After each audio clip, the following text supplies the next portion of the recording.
তোমাদের প্রত্যেককে জিওগ্রাফির অনলাইন ক্লাসে স্বাগতম জানাই। দোয়া করি যেন প্রত্যেককেই ভালো থাকো। সবার শুভকামনা করে শুরু করছি আজকের ক্লাস। আজকে পড়ানো হবে স্বাভাবিক ক্ষয়চক্র, যে এর আগের দিন পড়ানো হয়েছিল তার সমালোচনা, আর মরু ক্ষয়চক্র। প্রথমেই আসি যে স্বাভাবিক ক্ষয়চক্রের সমালোচনার ব্যাপারে। এর আগের দিন পড়ানো হয়েছিল স্বাভাবিক ক্ষয়চক্র কাকে বলে, বা নর্মাল সাইকেল অফ ইরোশন কি। ডেভিসের মূলত নদীর ক্ষয় কাজের ফলে গঠিত নদীর প্রধানত নদীর দ্বারা সংগঠিত ক্ষয়চক্র। তো এই নর্মাল সাইকেল বা স্বাভাবিক সাইকেল, ভূমির উপর যে স্বাভাবিক সাইকেলের ক্ষয়চক্রের ধারণা দিয়েছেন ডব্লিউ.এম. ডেভিস, তার মূলত কতগুলি বিরোধী রয়েছে বা কতগুলি বিরোধিতা করেছে। তার মধ্যে মুখ্য উল্লেখযোগ্য হলো ওয়াল্টার পেঙ্ক, জে.টি. উইলসন আর ক্রিকম্যান। এই তিনজন কিন্তু মূলত এর ডব্লিউ.এম. ডেভিসের বিরোধী। তো এই পেঙ্ক তিনি কিভাবে বিরোধিতা করেছেন?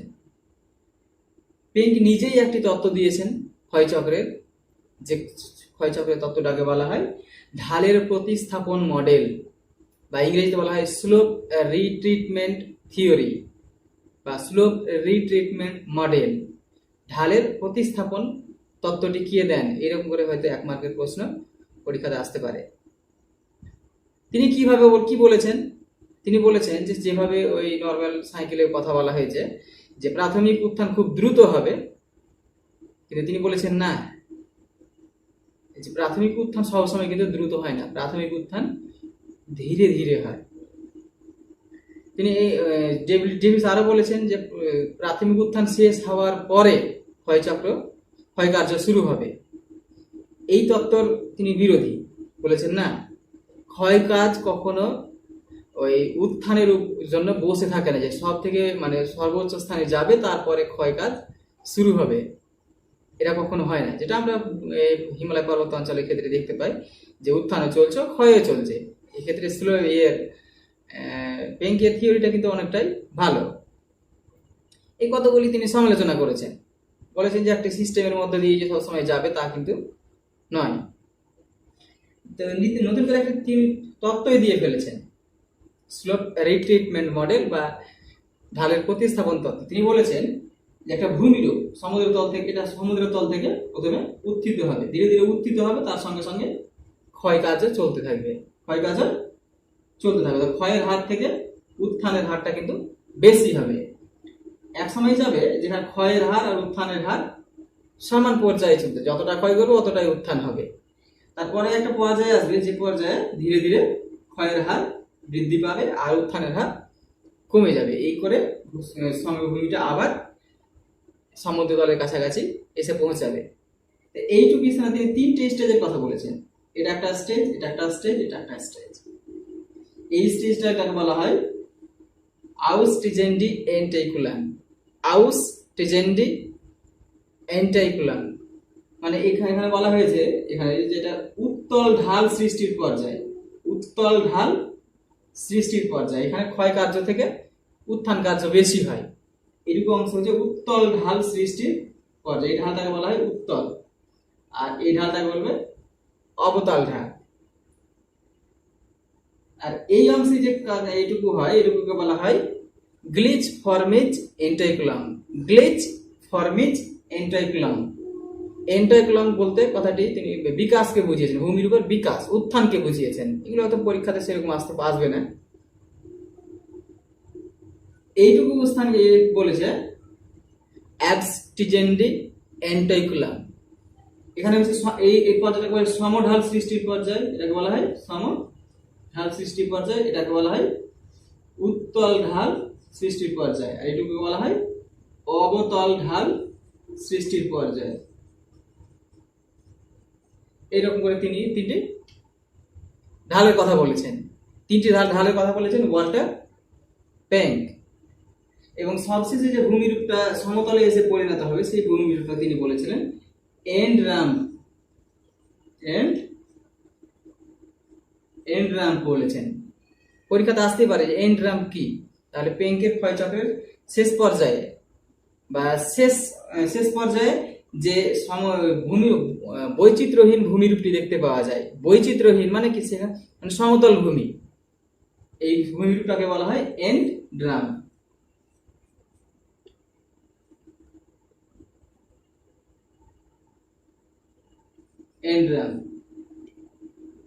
এন্ড র্যাম্পের ধারণা কে দিয়েছেন, এটাও আসতে পারে ওয়াল্টার পেঙ্ক।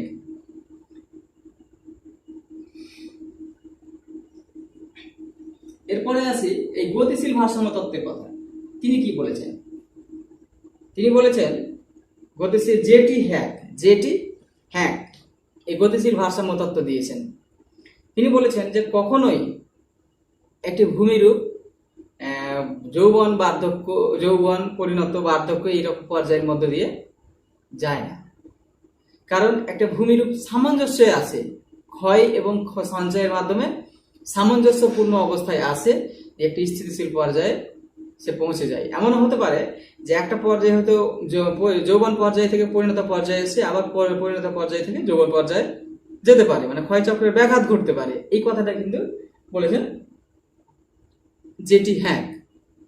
তিনি বলেছেন যে ক্ষয় আর সঞ্চয়ের মাধ্যমে, ক্ষয় আর উত্থানের মধ্যে একটা সুসামঞ্জস্যপূর্ণ পর্যায়ে আসে, যে পর্যায়ের মধ্য দিয়ে এই ভূমিরূপগুলো বিবর্তিত হয়।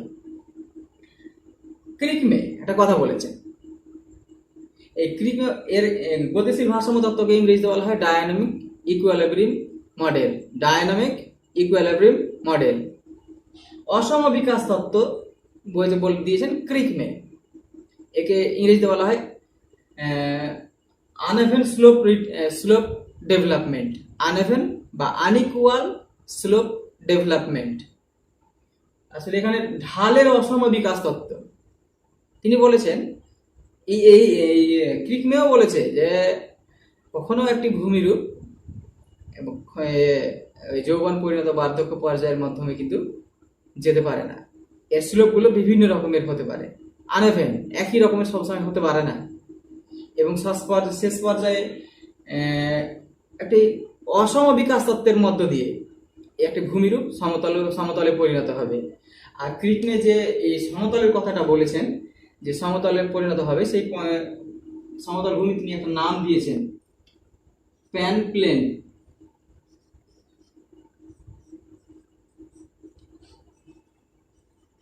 তিনি প্যান প্লেনের কথা বলেছেন, যে সবশেষ পর্যায়ে যে ভূমিরূপটি থাকে সেটাকে তিনি মানে বৈচিত্র্যহীন ভূমিরূপ, যেটাকে পেঙ্ক বলেছিল এন্ড র্যাম্প, সেটাকে ক্রিকমে বলছে প্যান প্লেনের ধারণা কে দেন? ক্রিকমে। এরকম করে পরীক্ষাতে আসতেই পারে 1 মার্কের প্রশ্ন। এরপরে আসি মরু ক্ষয়চক্রে। মরু অঞ্চলের ক্ষয়চক্রটি দুজন দিয়েছিলেন, একজন হচ্ছে WM ডেভিস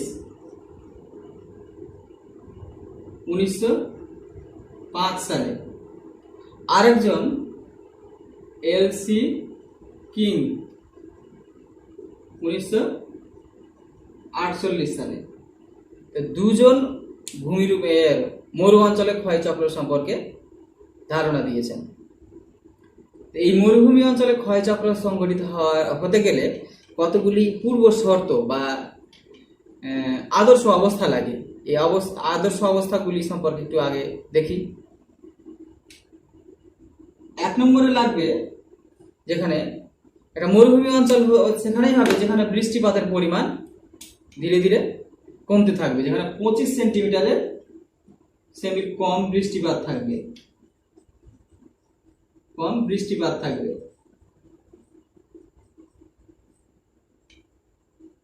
সেন্টিমিটার কম বৃষ্টিপাত থাকবে, তাহলে সেখানে মরুভূমি অঞ্চল গঠিত হবে। আর এরপরে যে মানে দ্বিতীয় গুরুত্বপূর্ণ পূর্ব শর্ত, অঞ্চলটি হতে হবে পর্বত বেষ্টিত মালভূমি থাকতে হবে। পর্বত বেষ্টিত মালভূমি থাকতে হবে অঞ্চলটিতে। পর্বত বেষ্টিত মালভূমি মানে কি, তার যে মালভূমির চারিদিকে পর্বত দ্বারা ঘেরা মাঝ বরাবর অংশটা। তো পর্বত বেষ্টিত মালভূমি থাকবে, পর্বত বেষ্টিত মরুভূমি থাকবে। মালভূমি অ্যাকচুয়ালি মরুভূমি। পর্বত বেষ্টিত অঞ্চলটি থাকতে হবে ওখানে মালভূমি বা মরুভূমি। 3 নম্বরে যেটা দরকার পড়বে সেটা হচ্ছে এখানে একটি কিন্তু নিম্ন ক্ষয়সীমা থাকবে, নিম্ন ক্ষয়সীমা থাকবে বা ক্ষয়ের শেষ সীমা থাকবে। ক্ষয়ের শেষ সীমা বলতে এখানে প্লায়া হ্রদকে বোঝানো হয়, প্লায়া হ্রদকে বোঝানো হয়। প্লায়া কি, মরুভূমি অঞ্চলের মাঝ বরাবর যে লবণাক্ত জলাভূমিগুলি থাকে সেগুলোকে বলা হয় প্লায়া। প্লায়া হ্রদ লাগবে। তারপরে ক্ষয়ের নিম্ন সীমা কি, এটাকে তোমরা পড়েছো 10ম শ্রেণীতে, যে ভূমিরূপ একটা মানে বিভিন্ন ধরনের ক্ষয়কারী শক্তিগুলি ভূমিরূপের যে নিম্ন সীমা পর্যন্ত ক্ষয় করতে পারে তাকে বলা হয় ক্ষয়সীমা। যে সমুদ্র পৃষ্ঠকে বলা হয় ক্ষয়সীমা, কিন্তু মরুভূমি অঞ্চলের ক্ষয়সীমা কোথায়? মরুভূমি অঞ্চলের ক্ষয়সীমা কিন্তু প্লায়া হ্রদ, মানে নদ নদীগুলো মরু অঞ্চলের নদ নদীগুলো প্লায়া হ্রদে গিয়ে মেশে, আর প্লায়া হ্রদের জলের তলার নিচে কিন্তু আর ক্ষয় করতে পারে না। এই জন্য বলা হয় মরুভূমি অঞ্চলের ক্ষয় চক্রের শেষ সীমা হলে প্লায়া হ্রদ বা প্লায়া হ্রদের জলপৃষ্ঠ। আর স্বাভাবিকভাবে বলা হয় ক্ষয়ের শেষ সীমা বলা হয় সমুদ্র পৃষ্ঠ, কিন্তু মরুভূমি অঞ্চলে ক্ষয়ের শেষ সীমা প্লায়া হ্রদের জলপৃষ্ঠ বা প্লায়া হ্রদ কথাটা বললেও হয়ে যায়। 4 নম্বরে যেটা লাগবে সেটা সেখানে থাকতে হবে বায়ু থাকতে হবে পর্যাপ্ত পরিমাণে, বায়ু থাকতে হবে ও জলধারা থাকতে হবে। বায়ু আর জলধারা না থাকলে কিন্তু সেখানে ক্ষয়চক্র শুরু হবে না। ক্ষয়চক্র শুরু করার প্রাথমিক যে নিয়ন্ত্রক সেটা হচ্ছে বায়ু আর জলধারা। বায়ুর ফলে কিছু ভূমির ক্ষয়ক্ষতি হবে, ক্ষয় হবে, সঞ্চয় হবে। জলের ফলে ক্ষয় হবে, সঞ্চয় হবে। জলধারাগুলো এখানকার মূলত অস্থায়ী প্রকৃতির বা অনিত্য বহ নদী। এখানে আর নদী মানে প্রধান বড় সেরকম ধরনের কোনো নদী থাকে না। হঠাৎ করে বৃষ্টিপাত যখন হয় তখন অস্থায়ী কিছু নদীর সৃষ্টি হয়। তো এইগুলো হচ্ছে এর পূর্ব শর্ত বা প্রাথমিক আদর্শ অবস্থা দরকার হয় মরুভূমি অঞ্চলে ক্ষয়চক্র শুরু হওয়ার জন্য।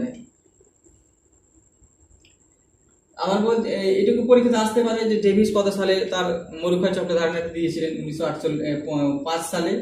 এলসি কিং কত সালে দিয়েছিলেন? 1948 সালে।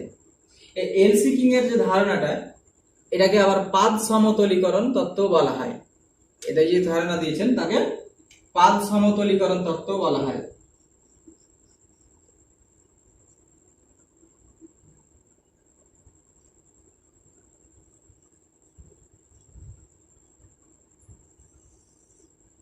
পাদ সমতলীকরণ তত্ত্ব বা পেডিপ্ল্যানেশন, পেডিপ্ল্যানেশন ইংরেজিতে বলা হয় পেডিপ্ল্যানেশন। এই দুজনেই যে মরুভূমি অঞ্চলে যে ক্ষয়চক্র দিয়েছেন, এই ক্ষয়চক্রের যে সমস্ত পর্যায়গুলি রয়েছে 4টে, এই পর্যায়গুলি সম্পর্কে বিস্তৃত আলোচনা করছি, একটু মন দিয়ে শোনো। প্রধানত 4টি পর্যায়ে মরু অঞ্চলে ক্ষয়চক্র সংগঠিত হয়। তো এই এক একটি ক্ষয়চক্রের সময় কি কি ধরনের ভূমিরূপগুলো গঠিত হয় আর কি কি অবস্থা বা সিচুয়েশন সৃষ্টি হয়। তো প্রথমেই যেটা কথা যে প্রাথমিক পর্যায়ে আছে। তো প্রাথমিক পর্যায়ে কি দরকার? প্রাথমিক পর্যায়ে একটা পর্বত বেষ্টিত মালভূমি থাকবে, পর্বত বেষ্টিত মরুভূমি এলাকা থাকবে। তো এইরকম সিচুয়েশন প্রাথমিক অবস্থাতেই থাকবে। এই তারপরে বৃষ্টি হবে, এখানে একটি থাকবে প্লায়া হ্রদ থাকবে, মাঝ বরাবর একটি প্লায়া হ্রদ হবে। এটা হচ্ছে প্রাথমিক পর্যায়ের বৈশিষ্ট্য।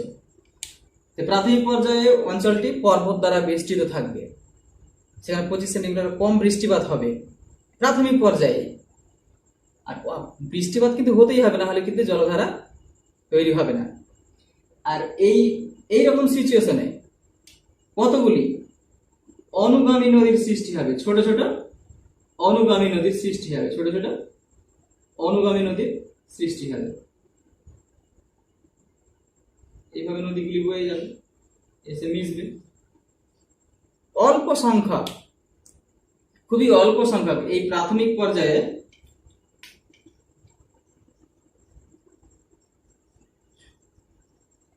খুবই অল্প সংখ্যক প্রথমে যে পর্বত বেষ্টিত মালভূমিটি পর্বত বেষ্টিত দ্বারা বেষ্টিত থাকবে এবং সেখানে বৃষ্টিপাতের পরিমাণ কম হবে। সেখানে অল্প সংখ্যক অনুগামী নদী থাকবে,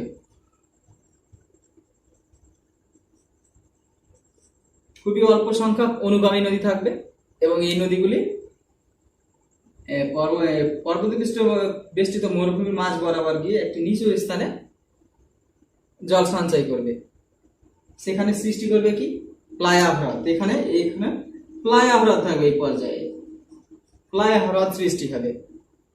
এই প্লায়া হ্রদ গুলো কিন্তু বিশেষ করে অস্থায়ী প্রকৃতির হয়, যখন বৃষ্টিপাত হয় তা কিছুদিন অবস্থান করে, পরবর্তীতে কিন্তু এই প্লায়া হ্রদ গুলো শুকিয়ে যায়। আর প্লায়া হ্রদ গুলোর জল লবণাক্ত প্রকৃতির হয়, লবণাক্ত জল হয়। তোমরা যদি কোনোদিন প্লায়া মরুভূমিতে ঘুরতে যাও তাহলে প্রায় যেখানে মরুভূমির মাঝে মাঝে কিছু কিছু জলাভূমি দেখতে পাবে, জলটা কিন্তু লবণাক্ত হয়। যেমন তোমরা হয়তো ক্লাস 10-এ পড়েছ যে সম্বর হ্রদ ভারতের একটি মানে লবণাক্ত জলের হ্রদ, যেটি ভারতের সবথেকে বড় লবণাক্ত জলের হ্রদ। এই পর্যায়ে দেখো নদীগুলি এসে একটা সেন্টারে এসে মিলিত হচ্ছে বা কেন্দ্রে এসে মিলিত হচ্ছে। এখানে একটা জল নির্গম প্রণালী কিন্তু গড়ে উঠেছে। তো কেমন জল নির্গম প্রণালীটা? কেন্দ্রমুখী, বা চারিদিক থেকে একটা কেন্দ্রের দিকে আসছে। ইংরেজিতে বলা হয় সেন্ট্রিপিটাল বা কেন্দ্রমুখী। সেন্টার মানে কেন্দ্র, এখান থেকে সেন্ট্রিপিটাল বা কেন্দ্রমুখী। এখানে কেন্দ্রমুখী জল নির্গম প্রণালী গড়ে উঠবে।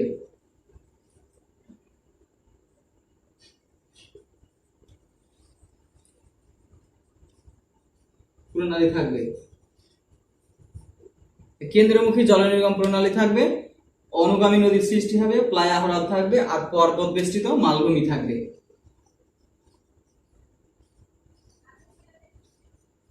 পর্বত বেষ্টিত মালভূমি থাকবে। তো এই কতগুলি কিন্তু এই প্রাথমিক পর্যায়ের বৈশিষ্ট্য। পরীক্ষাতে আসতেই পারে যে পর্বত বেষ্টিত মালভূমি দিয়ে কোন ক্ষয়চক্র শুরু হয়? মরু ক্ষয়চক্র। এরপরে আসি যৌবন পর্যায়ে।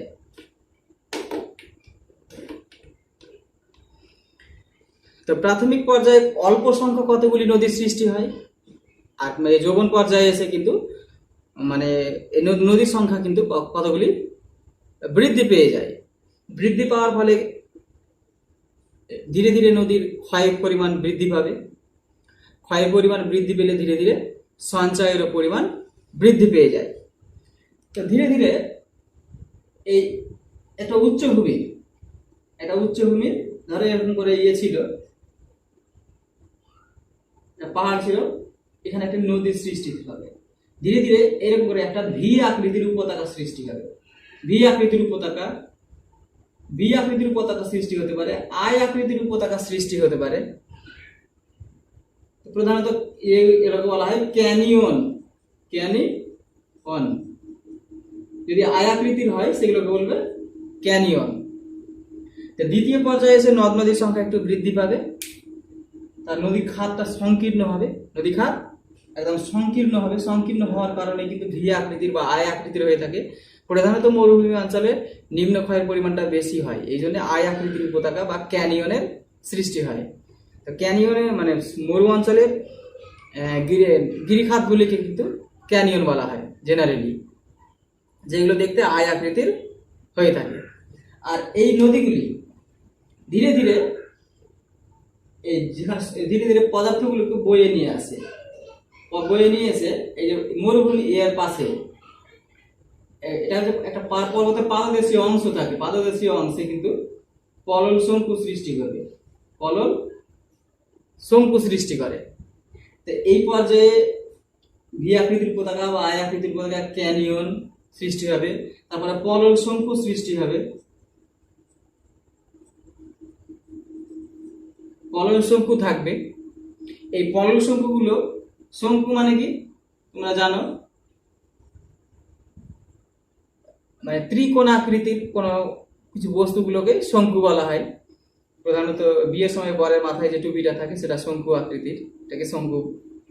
এইভাবে শঙ্কু, পলল শঙ্কু গঠিত হবে। তোমরা দশম শ্রেণীতে পড়েছো যে পলল শঙ্কু কি, পার্বত্য অঞ্চল ছেড়ে নদী যখন সমভূমিতে প্রবেশ করে তার মুখেই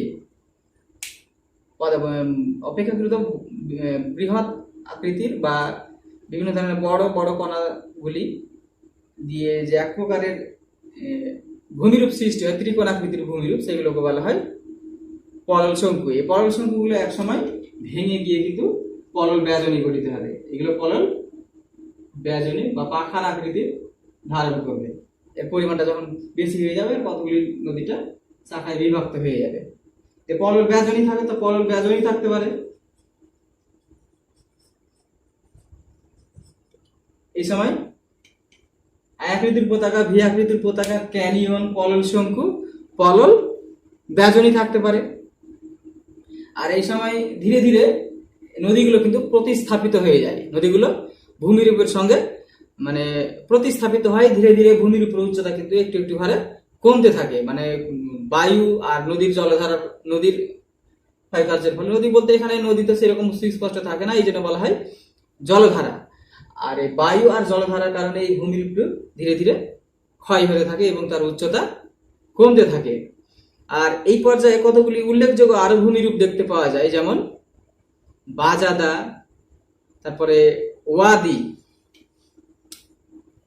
তবে বাজাদা কিন্তু এই পরিণত পর্যায়েও দেখতে পাওয়া যায়। বাজাদা, ওয়াদি, এগুলো পরীক্ষাতে আসতে পারে, এগুলো পড়েছো তোমরা দশম শ্রেণীতে। বাজাদা কি, এই প্লায়া হ্রদের চারপাশে একটি সমভূমি গঠিত উঠবে। প্লায়া হ্রদের চারপাশে অপেক্ষাকৃত সূক্ষ্ম সূক্ষ্ম পদার্থ দ্বারা এক প্রকারের সমভূমি গড়ে উঠবে। এই সমভূমিটাকে বলবে বাজাদা। এর উপরের অংশের ঢালটা একটু বেশি থাকবে, নিচের অংশের ঢালটা কম থাকবে। উপরের অংশের ঢালটা প্রায় 8 ডিগ্রি থেকে 7 ডিগ্রি, আর নিচের অংশের ঢালটা কিন্তু ওই 1 থেকে 0 ডিগ্রির কাছাকাছি, বা ওই 7 থেকে 1 ডিগ্রির কাছাকাছি, 1 থেকে 2 থেকে 1 ডিগ্রি এরকম জেনারেলি। একটু নিচের দিকে ঢালটা কম, ধীরে ধীরে উপরের দিকে ঢালটা কিন্তু একটু বেশি থাকে। একটু ভূমিরূপটা দেখলেই বুঝতে পারবে। ধরো এটা হচ্ছে পাহাড়ি অঞ্চল,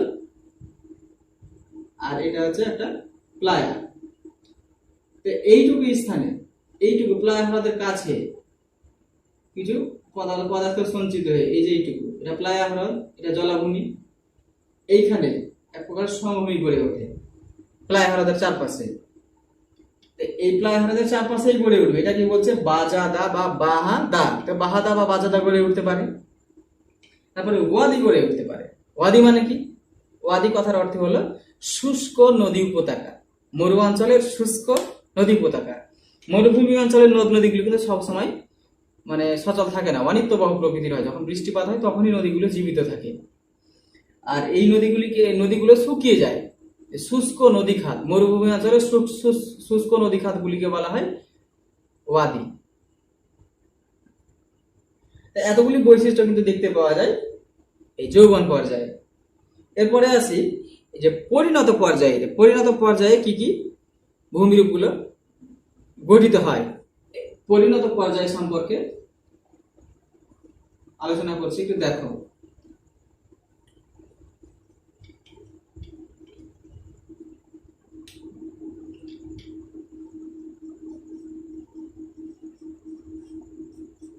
পরিণত পর্যায়, এই পরিণত পর্যায়ে কেমন হয়,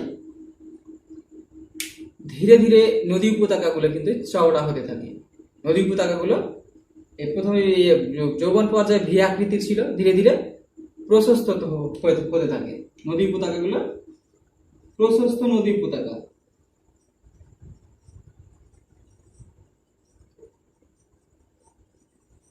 নদী উপত্যকাগুলো একটু ক্ষয়ের আর সঞ্চয়ের ফলে ধীরে ধীরে প্রশস্ত হতে থাকে।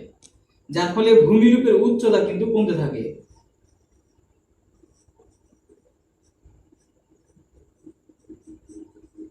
ভূমিরূপের উচ্চতা ধীরে ধীরে কমতে থাকে। আর এই সময় মরুভূমি অঞ্চলে জলনির্গম প্রণালী, যে কেন্দ্রমুখী জলনির্গম প্রণালী গড়ে উঠেছিল প্রাথমিক পর্যায়ে, সেখানে কিন্তু সম্পূর্ণরূপে প্রতিস্থাপিত হয়। কেন্দ্রমুখী জলনির্গম প্রণালী, এখানে জলনির্গম প্রণালী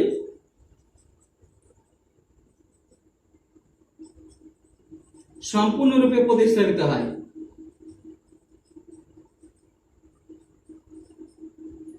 সম্পূর্ণরূপে প্রতিস্থাপিত হয়ে যায় এই সময়। আর ভূমিরূপের উচ্চতা ধীরে ধীরে কমতে থাকে। আর কমতে কমতে এক সময় এখানেই কিন্তু উল্লেখযোগ্য ভূমিরূপ, আমরা দশম শ্রেণীতে ভূমিরূপগুলো পড়েছে, মরুভূমি অঞ্চলের ভূমিরূপগুলো, এই পরিণত পর্যায়ে এসে কিন্তু এই ভূমিরূপগুলো সৃষ্টি হয়।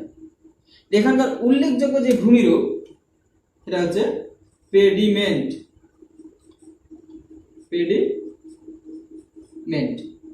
পেডিমেন্ট কি, হয়তো 1 মার্কের বা 2 মার্কের পরীক্ষাতে আসতেই পারে। একটু ভালো করে দেখো আবার। এটা হচ্ছে পার্বত্য অঞ্চল ভূমি, ধীরে ধীরে এরকম করে এরকম, ওইদিকে পাহাড় রয়েছে, এটা হচ্ছে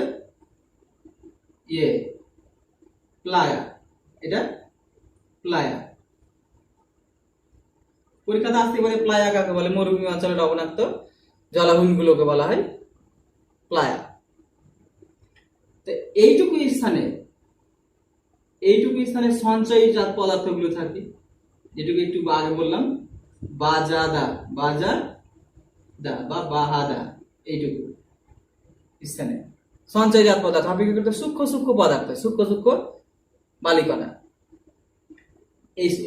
এই বাজাদা থেকে পর্বতের পাদদেশ পর্যন্ত, আসলে পেডিমেন্ট কথাটির অর্থ হলো পর্বতের পাদদেশ, পর্বতের পাদদেশীয় ভূমি। পর্বতের পাদদেশ মানে কি, পর্বতের একদম নিচের অংশে, পর্বতের, ধর এটা পর্বত, এই পর্বতের পাদদেশীয় অংশে, এইটুকু অংশকে বলছে পেডিমেন্ট। এখানে কিন্তু অপেক্ষাকৃত বড় বড় আকৃতির পাথরখণ্ডগুলো পড়ে থাকে, কিন্তু এগুলো সঞ্চয় হয় না, উপর থেকে গড়ে এসে হয়। আর এই জায়গাটা দিয়ে ক্ষয়ের ফলে সৃষ্টি হয়, এই বাজাদাটা সঞ্চয়ের ফলে সৃষ্টি হয়, আর এটা কিন্তু ক্ষয়ের ফলে সৃষ্টি হয়। ধীরে ধীরে এই মানে কোনো সময় চকচকে তলও থাকতে পারে এই অংশটা। তো বাজাদা সৃষ্টি হয় সঞ্চয়ের ফলে, আর এখানে এই পেডিমেন্টটা সৃষ্টি হয় ক্ষয়ের ফলে। এই অংশটা ক্ষয়ের ফলে সৃষ্টি হয়। পেডিমেন্টের উপরে কিন্তু সামান্যটুকু মানে বিভিন্ন আকৃতির, বৃহৎ আকৃতির ছোট বড় পাথরখণ্ডগুলো পড়ে থাকতে দেখা যায়। পেডিমেন্টের ধারণা দিয়েছেন এলসি কিং।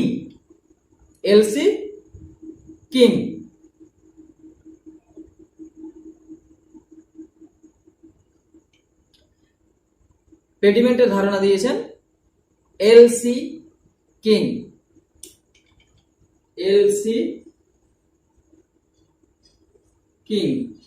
যে দুজন মরুক্ষয় চক্রের ধারণা দিয়েছেন, এলসি কিং আর ডব্লিউ.এম. ডেভিস, তার মধ্যে এই পেডিমেন্টের ধারণা দিয়েছেন এলসি কিং। পেডিমেন্ট 2 মার্কের আসতেই পারে। আবার বলছি যে পেডিমেন্ট কাকে বলে। পেডিমেন্ট কথাটির অর্থ হচ্ছে পাদদেশীয় ভূমি, পর্বতের পাদদেশীয় অংশে বায়ু আর জলাধারার ক্ষয়কার্যের ফলে গঠিত ভূমিকে বলা হয় পেডিমেন্ট। এই পেডিমেন্টের উপরে সামান্য বিভিন্ন আকৃতির ছোট বড় পাথরখণ্ডগুলো পড়ে থাকতে দেখা যায়। আর এই সময় পেডিমেন্ট থাকবে, সঙ্গে সঙ্গে বাজাদা থাকবে।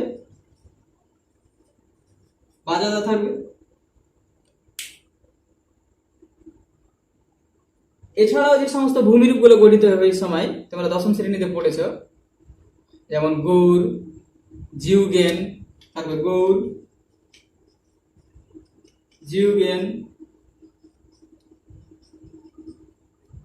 তারপরে বারখান, তারপরে ইয়ারদান,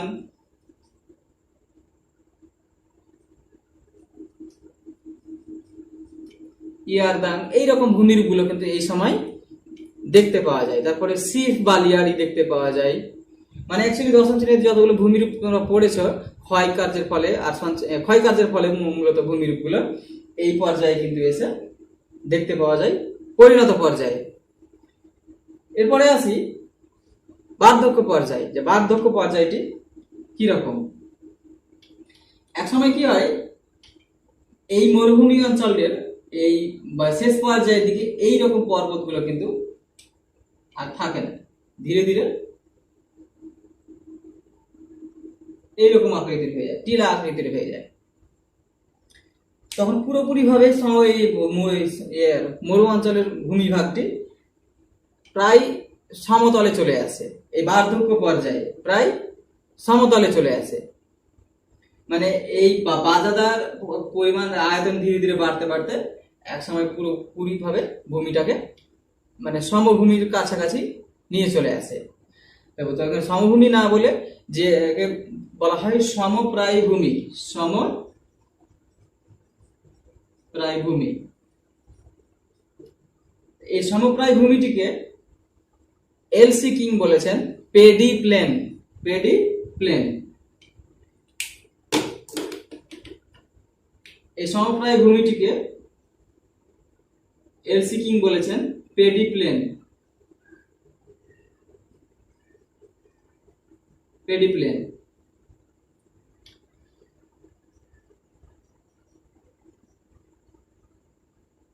পেডি প্লেন,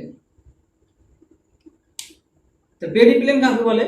মরু ক্ষয় চক্রের বার্ধক্য পর্যায়ে যে বৈচিত্র্যহীন ভূমিটি দেখতে পাওয়া যায় সেটাকে বলা হয় পেডি প্লেন। আর এই পেডি প্লেনের মাঝে কিছু শক্ত শিলা দ্বারা গঠিত টিলা দেখতে পাওয়া যাবে, শক্ত শিলা দ্বারা গঠিত টিলা। এই টিলাগুলোকে বলবে ইনসেলবার্জ, ইনসেলবার্জ। ইনসেলবার্জ এই এলসি কিং এই ইনসেলবার্জের নামকরণ করেছেন। আর ইনসেলবার্জে মানে মরুভূমি অঞ্চলে যে শক্ত শিলা দ্বারা গঠিত টিলাগুলো থাকে এগুলোকে বলা হয় ইনসেলবার্জ। সেই ইনসেলবার্জের নামকরণ কিন্তু এলসি কিং করেছেন। একটা ধারণা, ইনসেলবার্জ কথাটির অর্থ হলো দ্বীপ শৈল,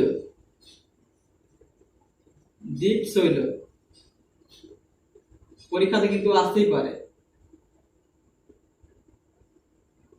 দ্বীপ শৈল কথাটি, পরীক্ষাতে আসতেই পারে যে ইনসেলবার্জ কথাটি অর্থ কি, এরকম করে। তো পুরোপুরি ভাবে বার্ধক্য পর্যায়ে এসে ভূমিটি সমতলে পরিণত হবে, তখন কিন্তু এই প্লায়া হ্রদ থাকবে না, নদীর সংখ্যা খুবই থাকবে না বললেই চলে, নদীর সংখ্যা কমে যাবে, থাকবে না বললেই চলে, প্লায়া হ্রদ থাকবে না। বার্ধক্য পর্যায়ে ভূমিটি পেডি প্লেনে পরিণত হবে বা পেডি প্লেন বা সমপ্রায় ভূমিতে পরিণত হবে। মরুভূমি অঞ্চলের সমপ্রায় ভূমি যেটাকে গঠিত হয়, যেটাকে এলসি কিং বলেছেন পেডি প্লেন। আর ওই মরুভূমি অঞ্চলের যে শক্ত টিলা দ্বারা গঠিত ভূমিগুলো থাকবে, দ্বীপ শৈলগুলো বা ক্ষুদ্র আকৃতির পাহাড়গুলো, এগুলোকে বলবে ইনসেলবার্জ। নদীর ক্ষয় চক্রে যে পেনি প্লেন ছিল তার মাঝে যে টিলাগুলো ছিল সেগুলোকে বলা ডেভিস বলেছেন মনাডনক। আর এলসি কিং এই মরু ক্ষয় চক্রের বার্ধক্য পর্যায়ে শক্ত টিলাগুলো দেখতে পাওয়া যায় সেগুলোকে বলছে ইনসেলবার্জ। ইনসেলবার্জ গঠিত হয় মরু ক্ষয় চক্রে, আর মোনাডনক গঠিত হয় নদীর ক্ষয় চক্রে বা স্বাভাবিক ক্ষয় চক্রে। মোনাডনক নদী ক্ষয় চক্রের নদী কাজের ফলে গঠিত, ইনসেলবার্জ বায়ু আর জলধারার কার্যের ফলে গঠিত ভূমিরূপ। এই রকমের পার্থক্যগুলো কিন্তু পার্থক্য করতেই পারো। যাই হোক, এই যে 4টি পর্যায় আলোচনা করা হলো, এইগুলি পরীক্ষাতে তোমরা একটু ভালো করে পড়ো, পরীক্ষার জন্য মানে ভালো করে পড়ো। আর যে সমস্ত ছোটখাটো প্রশ্নগুলো বললাম এই প্রশ্নগুলো পরীক্ষাতে আসতে পারে, এটা খুবই ইম্পর্টেন্ট। যাই হোক, আজকের মতো এ পর্যন্তই।